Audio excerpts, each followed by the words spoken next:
Okay, so picture this.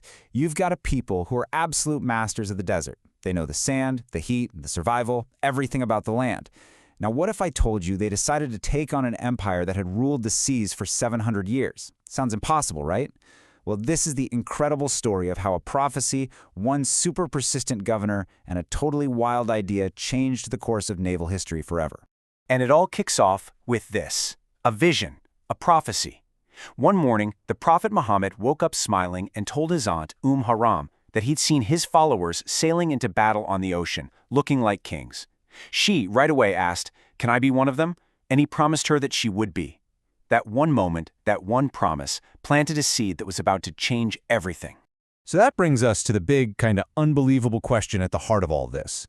How on earth could a land-based power, a people with basically zero experience on the water, even think about challenging the undisputed champions of the Mediterranean, the Roman Empire? I mean, it's a classic David versus Goliath story, only this time, it's all happening on the open ocean.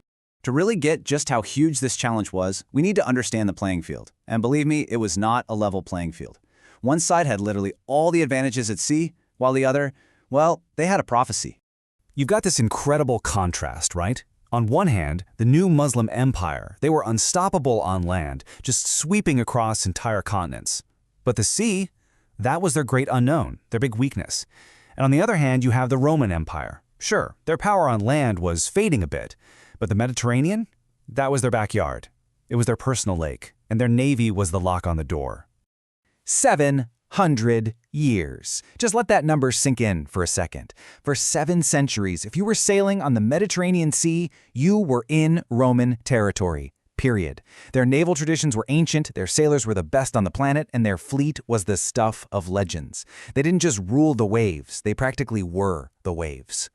So, to take on an impossible challenge like that, you need a leader with an impossible amount of persistence. And that's where our story shifts to one guy, a governor named Muawiyah, who saw the future not in the shifting sands, but on the open water. Building a navy wasn't exactly a popular idea at first. Governor Muawiyah went to the Caliph Umar, who just shut him down, flat out denied it. Why would he risk his best desert warriors on this scary, unpredictable sea against a foe they couldn't beat? But Muawiyah, he was relentless. When the new Caliph Uthman came to power, Muawiyah started asking and asking and asking again. And this quote just perfectly captures his desperation, right? He's trying to explain the urgency of the threat.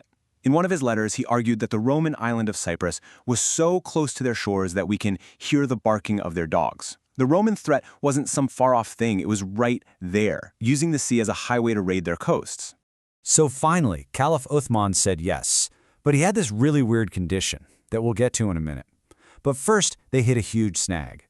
The Muslims knew how to fight for sure, but they had no idea how to build the massive warships they were about to face. Ships like the dromon, which were basically floating fortresses that could carry hundreds of Roman warriors. So what do? Well, the solution was just brilliant. How do you build an enemy ship? You get the enemy shipbuilders to do it for you. See, during their land conquests, the Muslims had captured Roman naval shipyards in places like Egypt and Palestine. So they just reopened them, hired the local Christian engineers who had been building Roman ships their whole lives, and basically said, all right, you're not building for Rome anymore, you're building for us now. Okay, and here's that strange condition I mentioned. Caliph Uthman, still super nervous about this whole sea thing, said to Muawiyah, look, if you think this is so safe, then you and all your generals have to bring your wives along for the ride. And Muawiyah agreed. And on that very first voyage to Cyprus, guess who was there? Haram, the same woman from the prophecy at the very start of our story. And in this crazy twist of fate, Cyprus actually surrendered without a fight, but right after they landed, Haram tragically fell from her horse and died, fulfilling the prophecy that she would be among that first naval force. Now that victory at Cyprus was just the warm-up act. The Romans were furious. The emperor himself decided it was time to personally crush this new little navy once and for all. And that sets the stage for the main event, the epic showdown that would become known as the Battle of the Masts. Let's just look at the matchup here, because the numbers are staggering. The Romans show up with a fleet of 500 warships, with the emperor leading them in person. And waiting for them?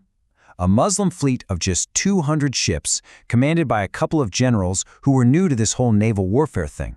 This was literally experience versus audacity. 700 years of tradition versus a brand new idea. The odds were not looking good. And to make things even worse, as the two massive fleets stared each other down, the Muslim commanders realized they had a huge problem. The wind, the very thing that powers these ships, was blowing hard against them, pushing them backwards. A direct attack was totally impossible. In fact, they were in serious danger of just being swarmed and sunk. The Roman emperor supposedly laughed at them, mocking them from his flagship. To everyone watching, it looked like the battle was over before it even started.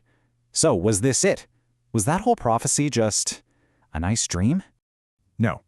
In a gutsy move, the Muslim general ordered his entire fleet to drop their anchors and just wait. And then something incredible happened. Maybe it was a stroke of luck, maybe it was something more, but the wind suddenly, completely changed direction. This was their chance. They pulled anchor, charged forward, and unveiled their insane plan. They were going to tie the ships together and turn the sea into solid ground. As they crashed into the Roman lines, they did something the Romans had never, ever seen before. They started lashing their own ships together, creating one massive, stable platform. Then they started throwing ropes and grappling hooks, literally tying themselves to the Roman ships. In the middle of the ocean, they turned a naval battle into a brutal hand-to-hand land battle. They created a floating battlefield, completely neutralizing the Romans' expert sailing skills and forcing them to fight on their terms, up close and personal. For the Romans, the result was absolute carnage. Their ships were swarmed, their sailors totally overwhelmed. The invincible Roman navy was shattered. The emperor himself, seeing it was a total loss, reportedly tore off his royal robes, dressed up like a common soldier, and barely managed to escape with his life.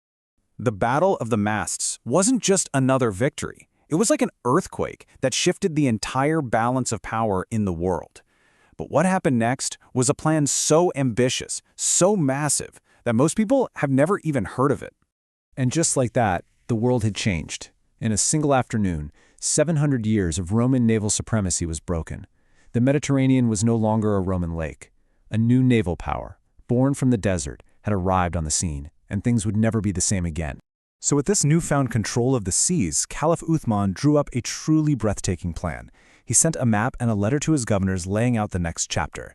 The idea was to use their brand new navy to launch a multi-front invasion of Europe, conquer Spain, then roll through France and Italy, take Greece, and then, with all of Europe under their control, attack the Roman capital of Constantinople from all sides at once.